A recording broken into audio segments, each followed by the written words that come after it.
नमस्कार। आज के इस बेहद खास एक्सप्लेनर में हम एक बहुत ही अहम मुद्दे पर बात करने वाले हैं। देखिए, जैसे ही उम्र 18 के करीब पहुंचती है ना, अचानक से एक भारी दबाव महसूस होने लगता है। समाज, परिवार, सबकी उम्मीदें बढ़ जाती हैं। ऐसा लगता है कि बस अब अपने पैरों पर खड़ा होना ही है। तो उन सभी युवाओं के लिए जो 12वीं के ठीक बाद अपना करियर सेट करना चाहते हैं, ये जानना बहुत ज़रूरी है कि आखिर उनके पास क्या-क्या बेहतरीन सरकारी विकल्प मौजूद हैं। चलिए गहराई से समझते हैं। ठीक है, तो जल्दी से देख लेते हैं कि आज के हमारे इस एक्सप्लेनर का एजेंडा क्या है। हम शुरुआत करेंगे जल्दी तैयारी शुरू करने के फायदों से। फिर हम एसएससी यानी कर्मचारी चयन आयोग को समझेंगे। उसके बाद एसएससी के यूनिफॉर्म और सिलेक्शन पोस्ट्स, फिर रेलवे भर्ती बोर्ड पर नजर डालेंगे और आखिर में कुछ अन्य शानदार पदों और उनकी तैयारी पर चर्चा करेंगे। तो आइए सबसे पहले बात करते हैं भाग 1 की। जल्दी शुरुआत करने के आखिर क्या फायदे हैं। 18 की उम्र, ये वो पड़ाव है जहां बचपन पीछे छूट रहा होता है और जिम्मेदारियां एकदम सामने खड़ी होती हैं। ऐसे में सबसे बड़ा सवाल ये उठता है कि इस उम्र में हमारा सबसे स्मार्ट कदम क्या होना चाहिए। आजकल कंपटीशन इतना ज्यादा है ना कि अगर हम पुरानी सोच और उसी घिसे पिटे टाइमलाइन पर चलते रहे तो सच मानिए पीछे छूटने का रिस्क बहुत बड़ा है। हमें थोड़ा आउट ऑफ द बॉक्स सोचना ही होगा। अब जरा इन दो रास्तों को कंपेयर करके देखते हैं। एक तरफ है हमारा पारंपरिक रास्ता, जहां हम आराम से कॉलेज ग्रेजुएशन खत्म होने का इंतजार करते हैं और फिर तैयारी शुरू करते हैं। इसमें 1-2 साल एक्स्ट्रा लग ही जाते हैं। और दूसरी तरफ है एक स्मार्ट रास्ता, 12वीं पास की और तुरंत तैयारी में जुट गए। इसका सबसे बड़ा फायदा पता है क्या है? वो जो 12वीं पास लेवल की हजारों वैकेंसीज आती है ना, उनका तुरंत फायदा उठाना। कॉलेज खत्म होने का इंतजार क्यों करना जब कम उम्र में ही जॉब और एक्सपीरियंस दोनों हासिल किए जा सकते हैं। चलिए अब आगे बढ़ते हैं भाग 2 की तरफ। कर्मचारी चयन आयोग, जिसे हम सब एसएससी के नाम से जानते हैं। देखिए, केंद्र सरकार के अंदर मेनली 2 तरह की नौकरियां होती हैं और ये फर्क समझना बहुत जरूरी है।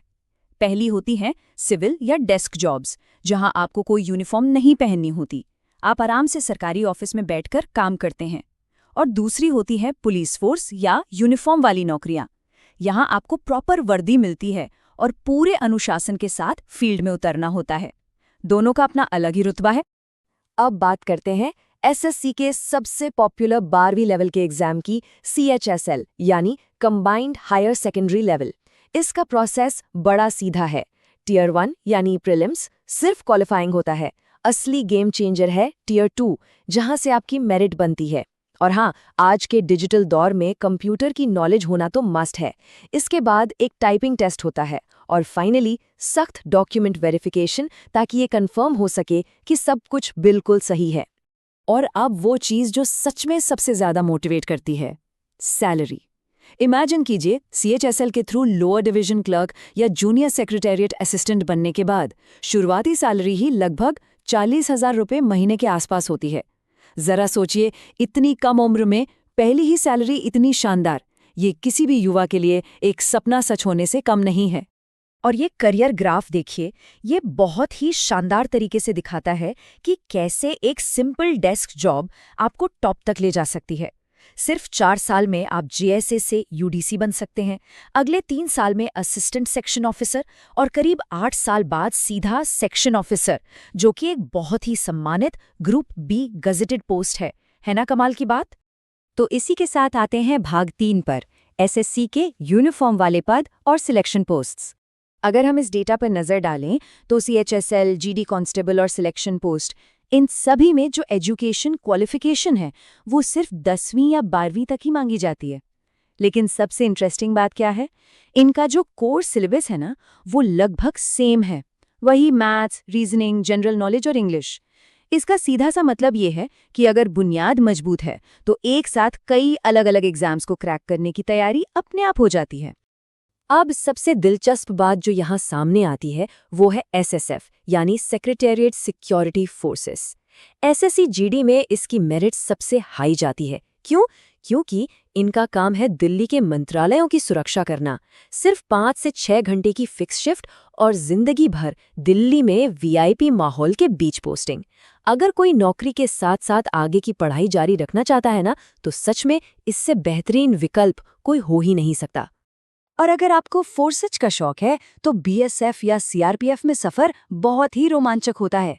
एक कांस्टेबल के तौर पर एंट्री लेकर अपने शानदार काम और अनुभव के दम पर हवलदार, फिर असिस्टेंट सब इंस्पेक्टर और फाइनली रिटायर होते होते एक इंस्पेक्टर की रैंक तक पहुंचा जा सकता है।